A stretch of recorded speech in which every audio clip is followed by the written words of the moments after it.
കേന്ദ്ര കാലാവസ്ഥാ വകുപ്പ് വരും ദിവസങ്ങളിൽ ജില്ലയിൽ ശക്തമായ മഴ മുന്നറിയിപ്പ് നൽകിയ സാഹചര്യത്തിൽ വയനാട് ജില്ലയിലേക്കും ജില്ലയ്ക്ക് പുറത്തേക്കും അത്യാവശ്യമല്ലാത്ത യാത്രകൾ ഒഴിവാക്കണമെന്ന് ജില്ലാ ദുരന്ത നിവാരണ അതോറിറ്റി അധ്യക്ഷ കൂടിയായ ജില്ലാ കളക്ടർ DR മേഘശ്രീ അറിയിച്ചു.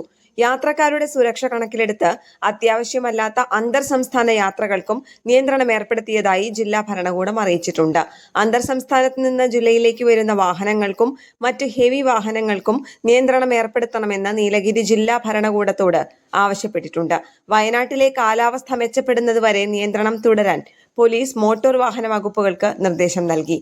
ജില്ലയിൽ 10 ദുരിതാശ്വാസ ക്യാമ്പുകളിൽ 112 കുടുംബങ്ങൾ മഴക്കെടുതിയെ തുടർന്ന് ആരംഭിച്ച 10 ദുരിതാശ്വാസ ക്യാമ്പുകളിൽ 408 പേരാണുള്ളത്. ഇതിൽ 143 പുരുഷന്മാരും 152 സ്ത്രീകളും 113 കുട്ടികളുമുണ്ട്. വൈത്തിരി താലൂക്കിൽ 4ഉം മാനന്തവാടിയിൽ 5ഉം സുൽത്താൻ ബത്തേരി താലൂക്കിൽ 1 ക്യാമ്പുമാണ് നിലവിൽ പ്രവർത്തിക്കുന്നത്.